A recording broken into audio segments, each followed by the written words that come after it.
Hello po mga kababayan, si Dante Marapilla. Sabi po ng Kongreso na yung Justice Panel ng Congress, tiwala sila, they have the numbers para ma-impeach si Sara. Kaya pala niya Mr. Maravillas, ayaw nang mag-participate si Sara sa Congress. Sigurado na sila na ang kampo ni Sara, sigurado na ganon pa rin ang resulta. Ma-impeach si Sara talaga sa Congress. Ito yung sabi ni House Justice Panel member San Juan City Representative Isabel Zamora. We have the numbers niya to impeach Sara Duterte. Yan ko yung kanyang sinabi dito sa Saturday News Forum ng Congress. Pakinggan natin. Okay, because people or the congressmen have read the complaints. And, well, they believe that that we are correct in declaring it to be sufficient in form, sufficient in substance, and that the affidavits or the annexes to the complaints are sufficient to show that there is probable cause. Of course, like we said, we will still have to go through the Committee on Justice hearing to declare probable cause. So, ayun po. Ang tanong po kanina, if we have the numbers. In fact, like I said earlier, I admit that there are qualms, that there are concerns by some of the congressmen, or maybe a lot of them, and I will admit to you that the numbers are not as much as the numbers last year. But people still believe in the charges. So yun po. So linawin natin, hindi dahil lang sa may number sila, although hindi daw kasing dami.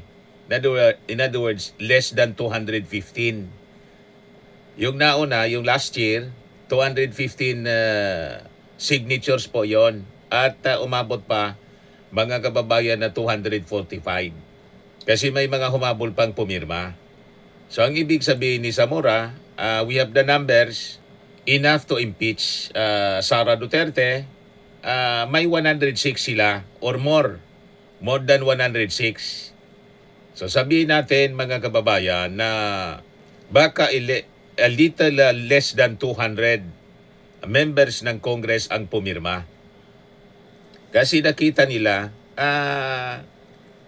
sufficient siya in form and in substance at malakas yung probable cause mga kababayan. Madaling sabi malakas yung kaso. Talaga naman po mga kababayan, malakas yung kaso. Kasi kung hindi malakas yung kaso, hindi po tatakbo mga kababayan sa Supreme Court para i-technical uli yung kampo ni Sara Duterte at hindi mag-hire siya ng 16 na mga abogado na tututok sa impeachment sa Congress at sa Senado, saka sa Supreme Court, additional siyam na mga abogado, 25 na lahat. O diba, mga kababayan? 25 lawyers ay nagtutulong-tulong para ipagtanggol si Sara Duterte. Sa number ng kanilang abogado, that is a clear indication of a strong case laban sa Vice Presidente mga kababayan. Di Anya Mr. Maravillas, ang masasabi mo sa petisyon na final ng kampo ni Sara Duterte? Sabi ng mga legal analyst po, yung petition against the House impeachment process is built on false premise. Ganon din yung sabi ng mga members ng Justice Panel. Sa totoo lang mga kababayan, lumalabas na yung petition is asking the court to paralyze Congress. Yun ang objective mga kababayan ng kampo ni Sara. Gusto na nilang i-paralyze yung Kongreso. Kapunin yung Kongreso mga kababayan. The petition filed mga kababayan ng grupo ni Atty. Torion is not just questioning procedure. It is asking the Supreme Court, mga kababayan, na itigil na yung hearing, patahimikin yung mga witnesses, harangin yung mga subpenas na inisyu ng Supreme Court o ng Congress, Justice Panel, and totally freeze the impeachment process, mga kababayan. Yun ang epekto nun. Pag pinagbigyan, mga kababayan, ng Korte Suprema. So in plain terms, gusto nilang pigilan ang katotohanan bago pa man ito lumabas. Yung kanilang argumento, mga kababayan, bumabagsak siya on first contact with reality. Base, mga kababayan, sa kanilang claim na kung ang reklamo daw, yung impeachment complaint, ay mahina, you cannot strengthen it through hearings. That sounds neat, mga kababayan. Pero sabi ng mga legal experts at pati ng Justice Panel, that is legally wrong. Ang reality, mga kababayan, sabi nila, you cannot determine if a complaint is weak without examining evidence and hearing from the witnesses. And that is exactly, mga kababayan, why hearing exists. Kaya kailangan na yung pagdinig. Kasi without hearings, mga kababayan, yung impeachment magiging haka-haka lang. Magiging guesswork lang, mga kababayan. Or worse, blind dismissal. Kaya kailangan pong mag-hearing para makita po kung may probable cause. So ang gustong mangyari ng kampo ni Sara Duterte, yung impeachment complaint should be decided on paperwork alone. The petition, mga kababayan, tries to turn the impeachment into a technical pleading exercise, like dismissing a case for lack of form. Sabi ng mga legal observers, mga kababayan, that is not how the Constitution works. Kasi nga po, yung impeachment mismo, isa siyang fact-finding process. A truth-seeking function. At isa siya po, mga kababayan, na constitutional duty ng ating Kongreso. Madaling sabi po, hindi ito papel-papilang. Tama? Totoong tao, totoong ebidensya dapat, at totoong accountability ang dapat na mangyari. So malinaw, mga kababayan, na ang subpenas are not abused. Doon natataranta, mga kababayan, ng kampo ni Sara Duterte kasi pinapasubpena yung mga dokumento sa SALN, pati mga testigo, mga kababayan. Kaya gusto nilang ipatigil sa pamamagitan ng pagpetisyon uli sa Supreme Court. Subpenas are not abuse. They are accountability. Yung petition inaatake, mga kababayan, yung subpena as if they are illegal. May kapangyarihan po na magsubpena yung panel. So, that is misleading.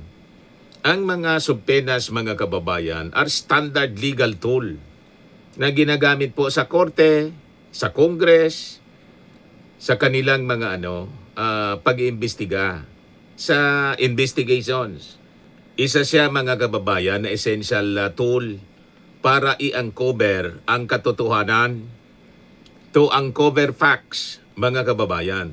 So hindi po pwedeng mag-imbestiga kung ayaw mong malaman ang totoo. So sabi po ng Justice Panel at mga legal experts, malinaw naman sa ating konstitusyon. The Constitution is clear and it's not on their side, mga kababayan. The Constitution gives the House the exclusive power, mga kababayan. Lagi na itong napag-uusapan, the exclusive power to initiate impeachment. Kasama dyan yung pag-hold ng mga hearings.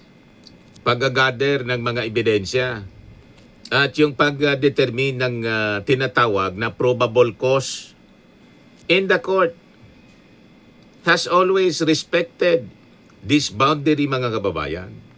And what the petition is asking is dangerous, napaka-peligroso, mga kababayan nito, na ipaubaya sa Korte Suprema yung proseso na malinaw na ibinigay, mga kababayan, sa Kongreso. So malinaw, mga kababayan, walang grave abuse tulad ng sinasabi nila. Only proper process. To win, they must prove grave abuse of discretion, meaning arbitrary and capricious action. Pero what's happening? There are hearings, there is due process, there is opportunity to be heard. Kaya nga ini-invite si Sara, pati yung mga abogado, ayaw nila. O diba, mga kababayan? Bakit? So ang mga nangyari ngayon is the opposite of abuse. That is supposed the action, or that is how the system is supposed to work, mga kababayan. So, their bias argument, mga kababayan, sa tingin natin is a legal dead end. They say, yung ating mga lawmakers daw ay biased because they supported impeachment. Ngayon, linawin natin, mga kababayan. Yung impeachment po is political by design. So if that argument is accepted, no legislator can participate. No impeachment can ever proceed. That is not a legal principle, sabi ng mga legal experts, mga kababayan. That is a shutdown mechanism. Now, what this petition is all about is strip away the legal language, and this is what remains. Stop the process before facts come out. Because once document or documents are produced, witnesses testify, evidence examined, the narrative changes. So, ang bottom line, mga kababayan, itong petisyon na to, malinaw na misreads the Constitution, distorts the impeachment process, and asks the courts to overstep its limits. In effect, ganon ang gustong mangyari ng kampo ni Sara Duterte, mga kababayan. And most importantly, it tries to replace truth-seeking with technical escape. Yan ang malinaw, mga kababayan. So hindi mo pwedeng husgahan kung mahina ang kaso, pero ayaw mong tingnan yung mga ebidensya. Ang pagdinig, mga kababayan, hindi yan pang-aabuso. Nililabel nilang harassment daw. Ito po ay paghanap ng katotohanan. So, ang gusto nilang mangyari, gusto nilang ihinto ang proseso bago pa man lumabas ang katotohanan. Gusto nilang i-cover up, yun po ang malinaw. Impeachment po is not a paperwork, it is accountability. Kasi po kung walang hearing, walang katotohanan. Kung walang katotohanan, walang hustisya. So ano ang malinaw po dito sa petisyon ng kampo ni Sara Duterte? Ayaw nila ng hearing kasi ayaw nila po ng katotohanan. Or ayaw nila lumabas ang katotohanan. Should, hypothetical, pero kailangan harapin natin dahil possibility to, no? Should the Supreme Court issue a TRO, is Press it con po possible siya, for the Saturday News Forum.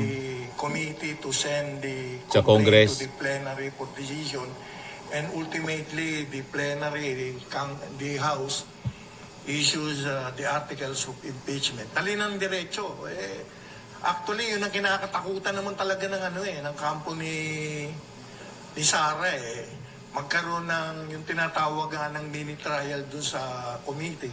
Dahil doon pa lang matatali na kamay ng Senado, maglalabasan na yung mga Correct. ebidensya. I wrote that in my previous column. matatalian sila sa kamay eh. Haharangin nila yan.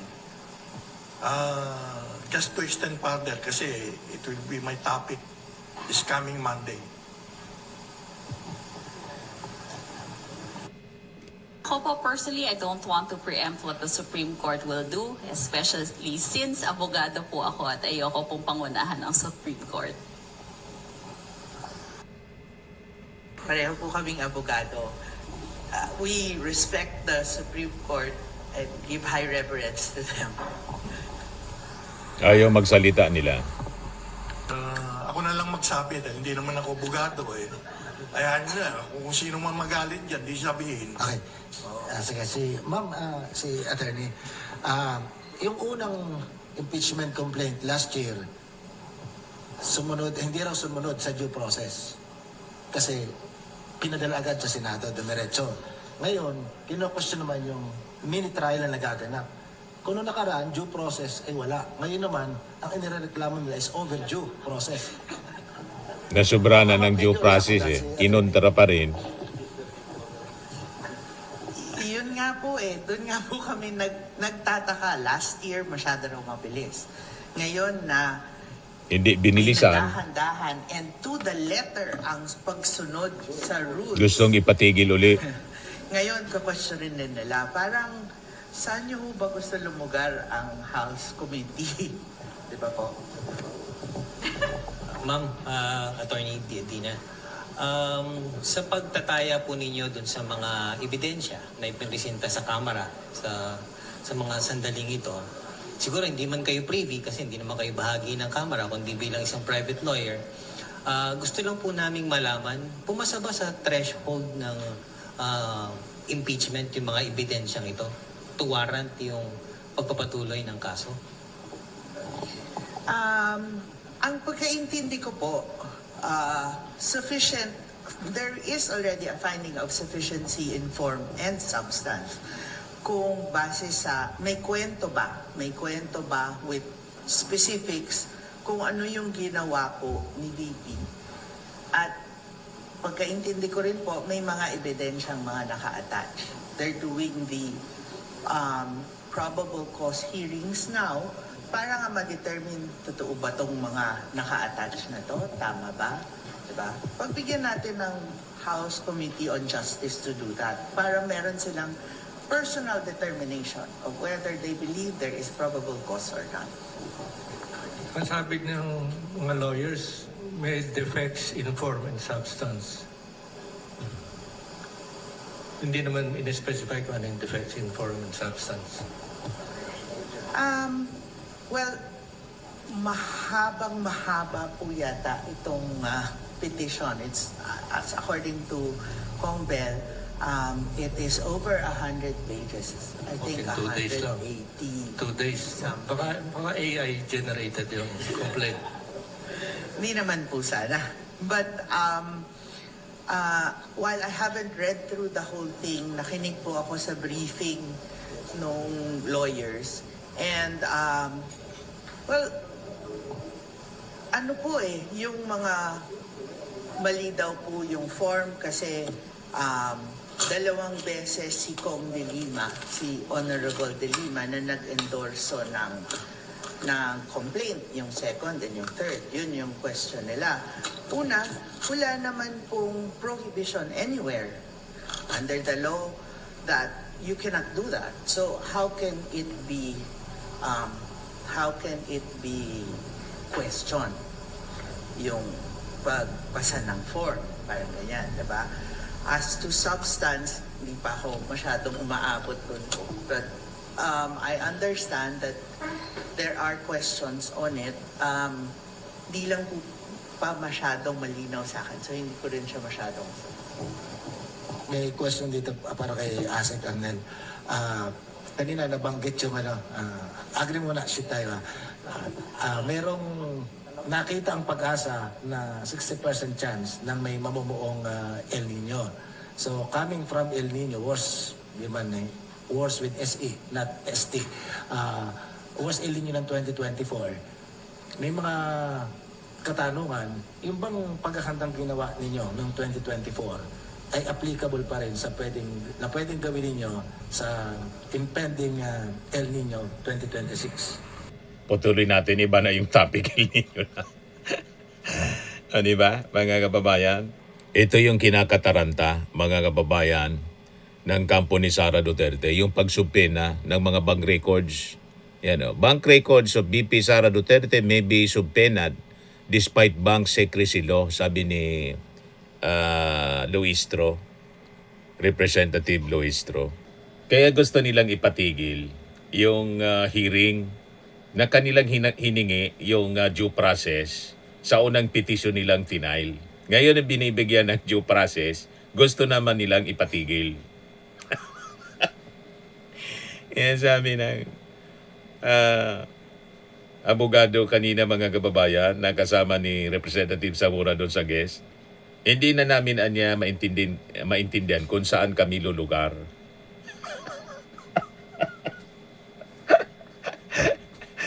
O, di ba, mga kababayan?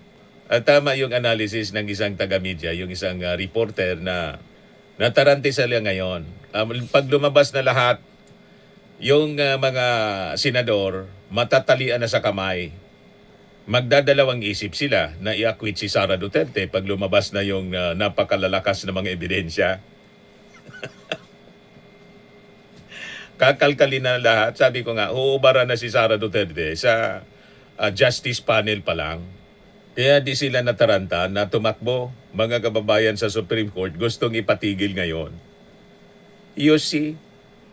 Sa mga naghanap ng malinis and spacious fitness gym, pumunta lang po kayo sa aming Colossal Fitness Gym. We also offer Grab Car Rental with our brand new 2023 model ng Toyota Innova.